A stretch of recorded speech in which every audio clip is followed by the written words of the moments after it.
Hi, John Machuti here with 3rd Ward Commissioner Luke Clark, bi-weekly guest at Mainline Public Television.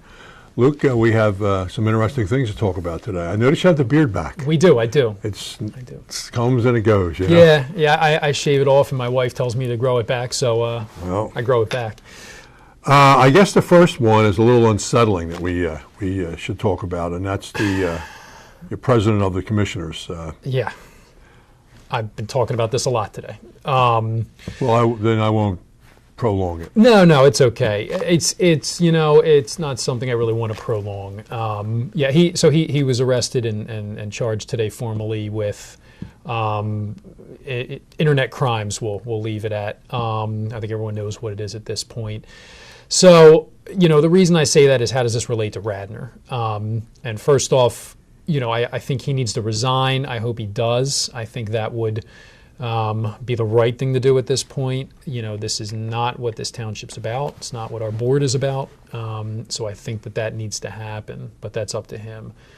I do think we need to vote for a new president, and we tried to do that Monday. You did? We did. Your buddy Rich Booker put that on the agenda.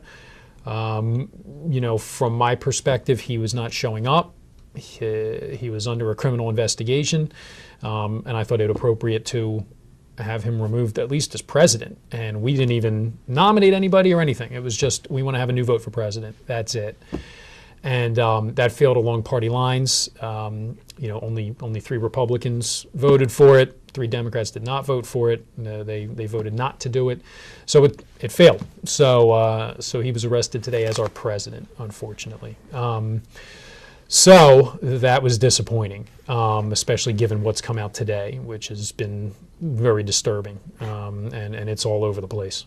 So, do you get a sense of reasoning why people would not vote for electing a new president? No, I mean, the reasoning was, he hadn't been charged with anything yet. He's not convicted. But, when we voted to take away Bill Spengler's awards after he got convicted, the same commissioners voted not to remove his awards because he hadn't exhausted his appeal rights yet, and because he hadn't, and because it didn't relate to Radnor and things like that.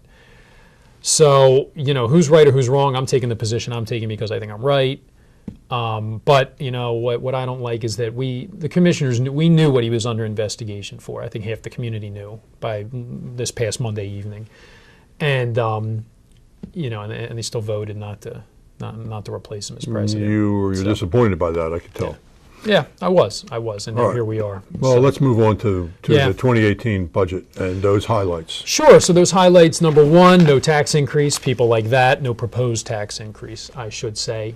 We have about $35 million in revenue coming in. We're showing a projected $400,000 surplus. Obviously, that changes throughout the year. These things are fluid. But it looks like a good, strong, healthy budget. Couple issues. Number 1, our Parks and Open Space Fund, which was used to purchase the Ardrossan property. That looks like it's going to be in a deficit, so we're going to have to find a way to plug that hole moving forward. And additionally, our sewer rent fee, which is $5.90 per 1,000 gallons used. We have had 2, at least, sewer emergencies this year. One at Skunk Hollow, one at King of Prussia Road. Okay, these are sewers that have broken, basically. One was a pump, the other was the actual line, and we have aging infrastructure here. So we need to get these done, and one of which, I'll admit, one of which is Midland Avenue, right in my neighborhood, right in the middle of Ward 3. It is over 100 years old, and residents have backups because of issues with the sewer. People have claimed that stuff has made its way to the surface in times of flooding and whatnot. It's a aging sewer system. The staff believes that will be our next emergency, and these emergencies cost us upwards of $2 million to deal with when it happens, and these are important. Sewers are not the sexiest thing to talk about, right? No. But they're important. We have to keep these things monitored. We have to keep them up to standards. So we're going to have to figure out what to do with that. And unfortunately, I think we're going to have to raise the fee. To get us up to where we want to be, it looks like I'm going to have to be raised by more than $1. Now, that doesn't sound like a lot. Percentage-wise, that's 18%. Does anybody like to raise anything 18% in government? No, that sounds horrible. But we're in a quandary, and we're just going to keep having these issues and keep spending $2 million a pop unless we raise the fee, address them beforehand, and it will be half as much. So that's something we're going to have to address. That's going to be an issue we're going to have to deal with. So.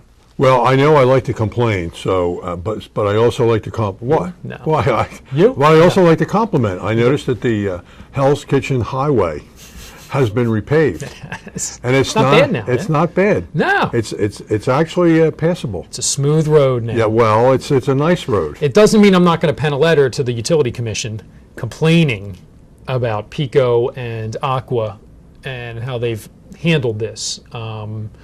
They have their own side of the story, and that's fine. But complaints have been made to the Pennsylvania Utility Commission. They haven't done anything. So They're either one of those, I should say, Yeah. is not very customer friendly. Yeah. I can assure you of that. yeah,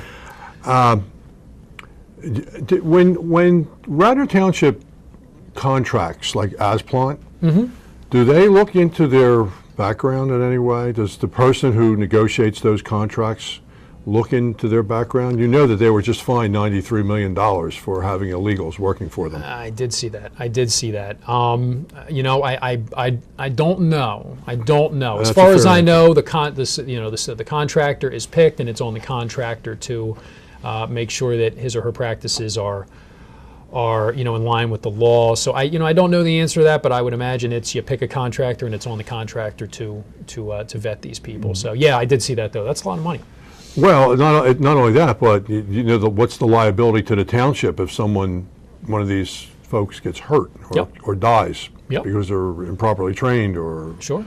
I'm just throwing it out there. No, you're absolutely correct. It's just my background. Sure. All right, let's talk about Penn Med. Yeah. Okay. So on Monday, what we had on the agenda was to advertise the ordinance that we're proposing. Okay. What I mean by that is the Penn Med development that's been proposed is in the PLO, Plans Laboratory Office, zoning district. Okay. That district is wholly contained in Ward 2 along King of Prussia Road. And Radnor Chester Road there. Okay, so across from the high school. This is 145 King of Prussia Road, directly across from the high school with that big dilapidated old Wyeth building. All right, it's a big property. Penn Med wants to redevelop it. They want to put a state-of-the-art offices in there. They want to put a hospital in there and possibly have a hotel in there for mixed use. Okay, so to me, it sounds like a home run. And the issue at first was they filed for tax exempt status. And the question was, if we grant this, are we going to lose millions of dollars a year in tax revenue? We were not willing to do that, okay? And we don't have to change zoning. This isn't a valid development plan. They're asking for a zoning change. So we put that on the shelf because we were not willing to lose that money. In the interim, they came back to us and said, we're going to take the tax issue off the table.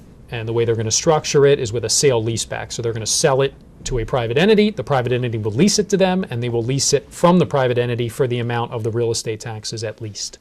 So therefore, we will not lose any money on the taxes. And in fact, they'll probably go up because after the property is redeveloped, it's going to get reassessed, right? So it'll go back up. The taxes will go back up. Home run, in my opinion. The issue is traffic. As you know, King of Prussia Road can be tough during rush hour. In case anybody doesn't know, I drive across that road 2 to 4 times a day. At Eagle Road or at Matsonford Road, I've seen it. I've sat in the traffic in front of Eastern. I've sat at Glen Mary trying to make a right or a left for forever. I get it. But the way we see it is what the baseline square footage would be and resulting traffic is much larger than what will be in there under this development. And a hospital, an ambulatory care center will sparse traffic out throughout the day. So will a hotel. The Penn Med offices will have traffic at 9 and 5, but that's better than, in my opinion, having a full property developed, all office with all traffic at 9 to 5 and 9 and 5. Does that make sense? Yeah. So these traffic, will there be added traffic? Yes, because there's nothing coming out of the property right now. But it will be less than what it would be if the property were developed under its current zoning. So that's the way I see it. So Any possibility of widening the streets at any point? they're commercial properties, and you have school district. Sorry, I asked. Probably not. Probably not. But you know, I try to be a yes guy. I try to be an open-minded guy. So if someone says, "Can we do that?" Maybe.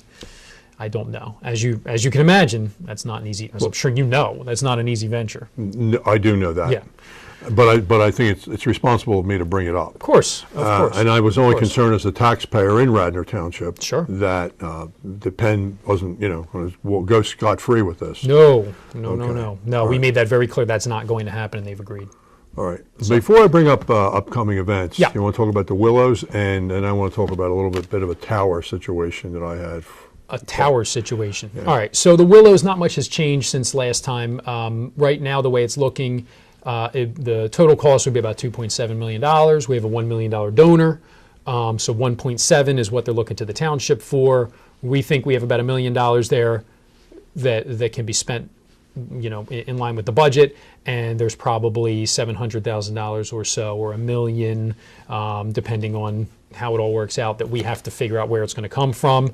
No one wants to raise taxes for it, so we are looking at other funds to pull money from that are, have not been used or may have extra funds in them, and also the savings from our pension obligations.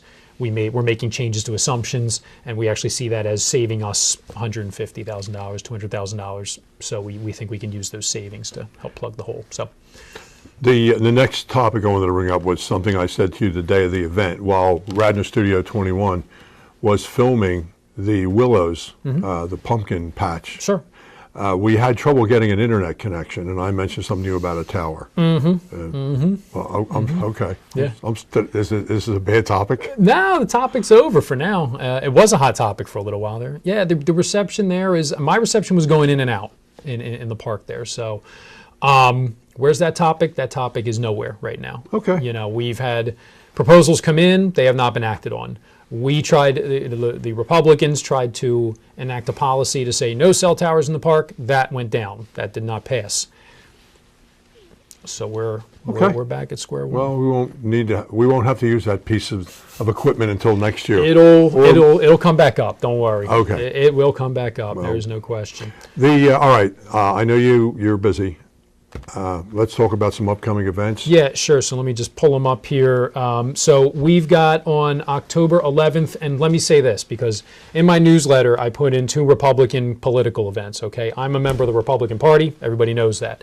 I knew about those. I put them in my newsletter, okay? If the Democratic Party wants to send me their events, I will put them in my newsletter. I'm a township commissioner. I'm happy to give both parties. If the Libertarians are going to have one, if the Green Party is going to have one, send them to me and I will announce it. How about the Bolsheviks? The Bolsheviks, you know That what? would be me. Well, certainly I'll put it in then. So for the Democratic Party, if you're having events, send them to me, okay? I can only find so much stuff. And again, these events in the Republican Party were sent to me. I'm a member, but if the Democrats want to send me their events, I will include them in my newsletter. There is no problem there. So, with that being said, Linda Callio, my neighbor on Midland Circle, is having a Republican school board meet and greet tonight at her house. Very informal. Stop by if you want. I'm hoping to stop by after my son's soccer. I'm on the Parks and Rec subcommittee, so we have our Parks and Rec meeting tomorrow night at 6:30. I think we're moving it to 6 tomorrow night at the Township Building, where we discuss parks and policy regarding parks and recreation. There is a Dan's Down Dog and Dash yoga and 5K race on Saturday morning at St. Catherine of Siena. So I don't know if I'm going to do the yoga portion, but I'll do the race part. I like, You like to run. You're a runner. Oh, I'm a runner. Love to run. I know. October 16th, Monday, is the Commissioner Candidates Forum. That's where all 6 of the people running for Commissioner will sit down for 2 hours and talk about topics from the League of Women Voters. It's never like Hillary and Donald Trump, all right? Nobody goes after each other. It is simply, they ask a question, Everybody answers the question however they want to. That's it. It's very civil, and it's a forum. It's not even a debate. October 17th, what I'm running, so please come out. We're having a heroin task force presentation at the Township Building. Oh, I know, yeah. I know Yeah, about that. that's led by Dave White of Delaware County Council and Jack Whalen, our DA. They are co-chairs of the Delaware County Heroin Task Force. It is an epidemic. I think Delaware County is almost the epicenter of it. Philadelphia has major issues with it. I can't imagine you'll find a place hit harder by it. And therefore, that's why we have a special task force. They got in touch with me. They've gone to plenty of townships. They got in touch with me about doing it. So I'm happy to be kind of the township sponsor behind them. Radnor PD will also be part of it. Colonel Church from Valley Forge said he's going to come. I don't know if he's going to present, but he will certainly be there. And if you've heard him speak, he's a force. We need to have him on sometime with us, I think, if we can. And He's been a guest on the show, by the way. yeah, I know. Twice. And also a resident who is my age is going to talk about his struggles with painkillers, and I had no idea, and he reached out to me and let me know. So he's going to come. I'm not going to say his name right now, but he's going to come. He'll be there. He said he's happy to talk about it, and I think it's a good representation of people who don't really talk about it but have had the issue or have the issue. Sure. And I think that'll be especially enlightening and educational. And then lastly, another Republican event. We're having a meet and greet for our township candidates for treasurer, school board, and commissioner on October 21st at the Italian American Club. Anybody's welcome to come. And again, if there are Democratic events out there, send them to me, and I'll put them You'll out post there them too. up? Yeah, I'll put them out there too. I don't put out Republican committee meetings and stuff like that. These are, as we're getting close to the election, these are things that people should go to. See the candidates, get to meet them, talk to them face to face. So that's why I put it out there, and I'm happy to put any parties out there for anybody who wants to put them in. Again, I'm not going to put regular committee meetings and things like that out there, but these special events where people can meet candidates and get to know who's on the ballot, I'll certainly put out there. And they should do that, and that's a level playing field. Sure. And speaking of substance dependency, we did have a really good host and a guest on here from the Karen Institute. Yeah. And he was a very, very good presenter, speaking about the dependency issues, and Sure. it was very enlightening. Sure. So Sure. I'll send you the clip of the interview. Yeah, please do. And I think it will benefit people. Yeah, So. and I'm going to keep getting the info out there. I created a Facebook event for the task force presentation. I'm going to email blast it out again. If you can come, please come. It's free. It's at the Township Building. We have the info Monday on- the 17th. Tuesday the 17th. Tuesday 17th. Tuesday sorry. 17th at I think we're starting at 6. I think it's 6 to 8. Okay. Again, I think it'll be educational, and you'll find out what the county especially is doing to fight this, because they really are fighting it. The county knows it's a problem. The county knows it's a problem here in Delaware County, and I they're think really it's fighting it. Montgomery County as well. Yeah, it is. It is. Did you see? I mean, they seized all that fentanyl. They could have taken out half the population. Yeah, Scary. in Montgomery County. And as I have 3 young kids, 6 and under, I'm scared to death of this. Scared to death of it. So it's you want to learn about what you can do to prevent it, and I think there are various things that I'll get into there about what I'm going to be doing with raising my children, and what we can do. But everybody should watch, because it's scary. It is scary how much of an impact it's having on our communities. Very scary. So. Well, I know that you and Brittany, judging by your Facebook postings, are very good parents. We have a lot of fun. With 3rd Ward Commissioner Lou Clark, this is John Ricciuti. Until next time, thank you very much.